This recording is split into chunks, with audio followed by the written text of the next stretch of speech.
Chapter 3।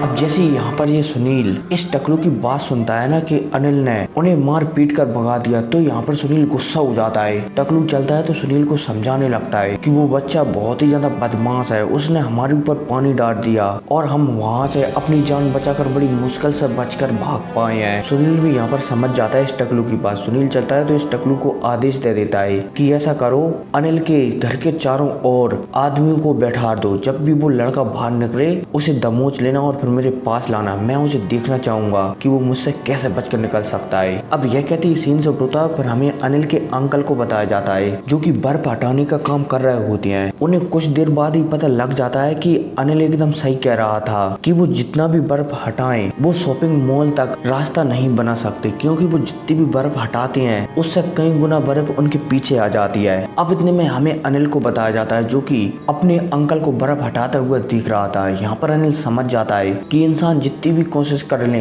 वो इस दुविधा से बच नहीं सकते। इस दुनिया की 95% आबादी इस बर्फ में फंसकर मारी जाएगी। अब अनिल चलता है तो घर में बैठकर आराम कर ही रहा होता है, तभी प्रीति का मैसेज आता है कि तुम ठीक हो क्या। अनिल चलता है तो प्रीति की मैसेज को एकदम नजरअंदाज कर देता है। प्रीति चलती है तो ढीठ होकर दोबारा से अनिल को मैसेज करती है कि तुम मुझे थोड़ा सा खाना दे दो, मैं तुम्हें इसके बदले डिनर पर इनवाइट करूंगी। अब जैसे यहाँ पर प्रीति एक कहती है, प्रीति का ये मैसेज आता है तो अनिल चलता है तो जोर जोर से हंसने लगता है और एक फोटो खींचकर प्रीति को डाल देता है कि डिनर तो पहले ही लग चुका है, सिर्फ खाने की देरी है। अब जैसे ही अनिल की ऐसी हरकत प्रीति दिखती है ना तो वो गुस्सा हो जाती है और अनिल को मैसेज टाइप कर देती है कि तुम्हारी इन्हीं हरकतों के कारण अभी तक तुम सिंगल हो। अब जैसे ही अनिल यहाँ पर प्रीति की मैसेज का मतलब कि ऐसा मैसेज सुनता है ना तो उसके मैसेज को भी नजरअंदाज कर देता है। लेकिन इतने में प्रीति की सहेली अनिल को एक मैसेज कर देती है कि तुमने प्रीति को नाराज कर दिया। लेकिन अनिल इन बातों को पहले ही जानता था, इसलिए वो प्रीति की सहेली को भी एकदम नजरअंदाज कर देता है। अब इस बात से प्रीति और भी ज्यादा गुस्सा हो जाती है। प्रीति चलती है तो एक बंदे को और फोन लगाती है और उससे खाना मांगती है। एक बंदा चलता है तो ये प्रीति को खाना देकर चला जाता है। प्रीति भी इस खाने को लेकर अनिल के बारे में सोचने लगती है कि उसे अनिल से बदला लेना ही होगा। हालांकि अब प्रीति चलती है तो इस खाने से 5 दिन गुजार देती है और फिर हमें 5 दिन बाद सुनीता आंटी को बताया जाता है जो कि समझ जाती है कि ये बर्फबारी बहुत ही ज्यादा खतरनाक है और इसमें पृथ्वी की 90% जनसंख्या मारी जाएगी। इसलिए अब यहाँ पर सुनीता आंटी चलती हैं तो खाना एकत्रित करने लगती हैं। सुनीता आंटी पूरी सोसाइटी में फोन लगाने लगती हैं और कहने लगती हैं कि पुलिस का ऑर्डर आया है कि सभी के पास जितना भी खाना है ना वो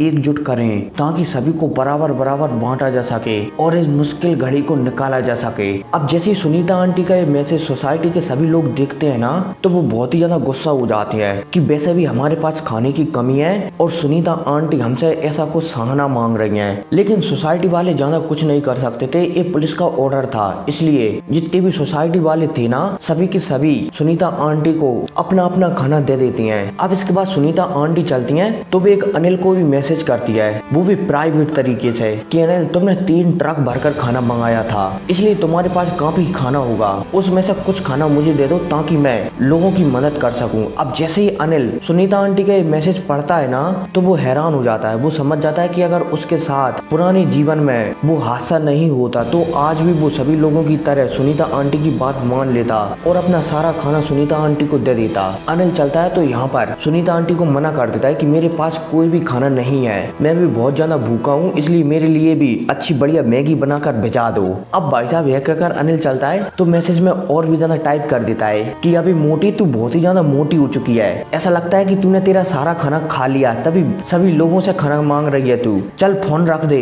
और भाई साहब जब ये वाला मैसेज सुनीता आंटी सुनती है ना मतलब कि सुनीता आंटी पढ़ती है ना तो वो बहुत ही ज्यादा गुस्सा हो जाती है, लेकिन वो कुछ भी नहीं कर पाती और अनिल को मन में गाली दे कर रह जाती है। अब पलक झपकते ही 2 दिन गुजर जाती हैं और सुनीता आंटी चलती है तो सभी लोगों से खाना को एकत्रित कर लेती है और अपने घर में स्टॉक कर लेती है। अब सुनीता आंटी को खाना देने की वजह से सोसाइटी में कुछ लोगों के पास खाने की कमी पड़ने लगती है, इसलिए वो सोसाइटी के पब्लिक चार्ट पर सुनीता आंटी को मैसेज लिखने लगते हैं कि तुमने हमसे वादा किया था कि तुम 2 दिन बाद जो भी खाना वितरण होने के लिए आएगा तुम हमें दोगे, तो खाना कहाँ पर है। अब जब सुनीता आंटी इतने सारे लोगों की चैट पढ़ती है ना तो वो हैरान हो जाती हैं, लेकिन यह कहकर बात को टाल देती हैं कि मुझे पता नहीं कि क्या हो रहा है, शायद पुलिस वालों ने हमारे साथ धोखा कर दिया है। अब भाई साहब यह सुनकर मतलब कि सुनीता आंटी की ऐसी बातें सुनकर सभी की सभी पड़ोसियां हैरान हो जाती हैं और परेशान भी हो जाती हैं कि हमने इस बुढ़ी औरत पर भरोसा कर हमारा खाना इसे दिया और ये हमसे ये कह रही है। अब इतने में हमें अमित को बताया जाता है जो कि सुनीता आंटी की बातों पर नाराज हो जाता है। अमित चलता है तो अपने कुछ साथियों को लेकर, सॉरी अमित को नहीं सुनील को बताया जाता है, सुनील चलता है तो अपने कुछ साथियों को लेकर सुनीता आंटी के घर पहुंच जाता है और जैसे ही सुनीता आंटी दरवाजा खोलती है ना